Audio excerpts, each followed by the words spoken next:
Bonjour à tous, on commence ce tour de la presse sportive en Italie où les modalités de la reprise de la Serie A continuent de se préciser. Hier, la Ligue italienne de football a indiqué et entériné qu'en cas de nouvel arrêt du championnat, deux solutions seront appliquées afin de terminer le championnat. La première sera l'organisation de play-offs afin de déterminer le champion, les qualifiés en Coupe d'Europe et les relégués. Ce qui fait dire au Corriere dello Sport que le terrain a gagné. La deuxième solution envisagée en plan B est de déterminer le classement via un algorithme. Évidemment, personne n'espère en arriver là. Autre information officielle hier en Italie, la publication des dates des deux prochains mercato. Pour cet été, il aura lieu du 1er septembre au 5 octobre et l'hiver prochain du 4 au 31 janvier 2021, comme l'indique Tuttosport ce mardi matin. En Espagne aussi, les modalités de la reprise sont précisées au fil des jours. Ce matin, Marca dévoile ce que les joueurs pourront et ne pourront pas faire sur les terrains à partir de jeudi. Ce qui fait la une de l'édition, c'est que les footballeurs ne recevront pas de carton jaune si jamais ils fêtent leur but en s'enlaçant. Ils pourront célébrer librement.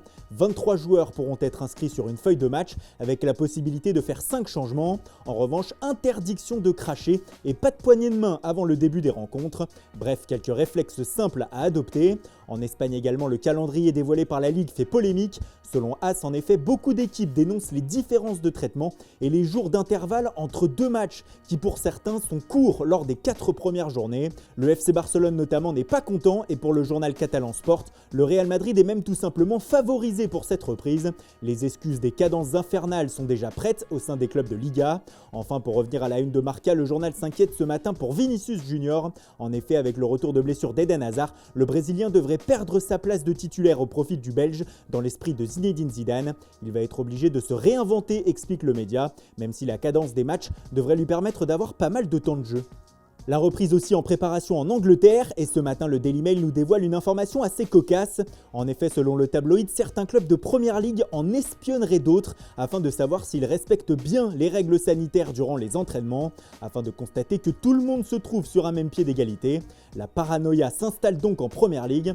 Autre information outre-Manche ce matin, un double coup dur pour le rachat de Newcastle par un consortium saoudien. En effet, comme le rapporte le Daily Mirror, certains ministres du gouvernement anglais bloquent pour le moment l'opération car ils souhaitent agir contre la diffusion pirate du championnat par une chaîne saoudienne créée il y a quelques années. Elle est soupçonnée d'avoir détourné le signal de beIN Sport, chaîne qatari, afin de diffuser le championnat anglais gratuitement au Moyen-Orient.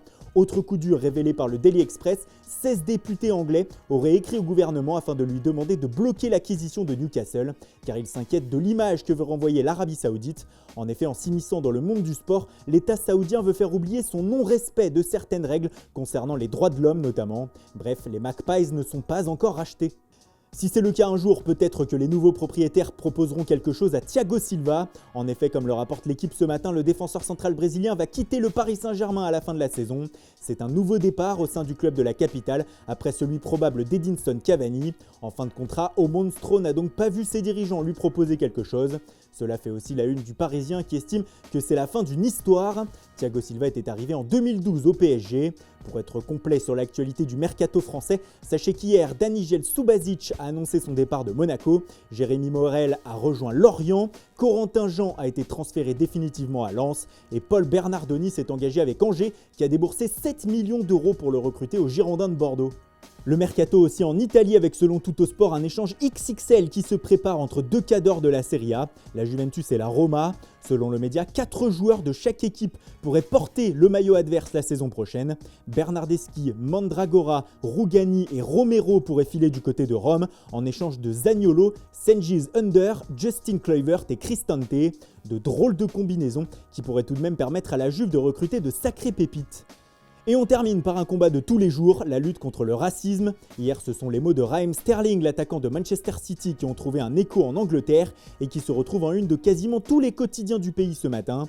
En effet, l'anglais a estimé que dans le monde du foot, les choses devaient changer et vite. C'est ce qui fait la une du Daily Mirror. Sterling a pris l'exemple de 4 ex-internationaux anglais, Lampard, Gerrard, Sol Campbell et Ashley Cole, et a comparé les propositions qu'ils avaient reçues lorsqu'ils ont voulu devenir entraîneurs. Eh bien, Lampard et Gerrard sont aujourd'hui à la tête de Chelsea et des Glasgow Rangers, alors que Campbell et Cole ne voient pas pour le moment leur carrière décoller. On retrouve les propos de Sterling en une du Daily Star, du Daily Express et même du Times qui a retenu cette phrase. Les entraîneurs noirs noirs sont ignorés. Aujourd'hui, seuls 6 clubs anglais sur les 91 professionnels du pays sont dirigés par un homme noir et aucun arbitre n'est de couleur noire au sein de l'arbitrage anglais. Des chiffres à faire changer et vite. Voilà, c'est tout pour aujourd'hui. Merci pour votre fidélité. Bonne journée à tous. Dites non au racisme et à toutes les formes de discrimination. Et rendez-vous dès demain matin pour une nouvelle revue de presse.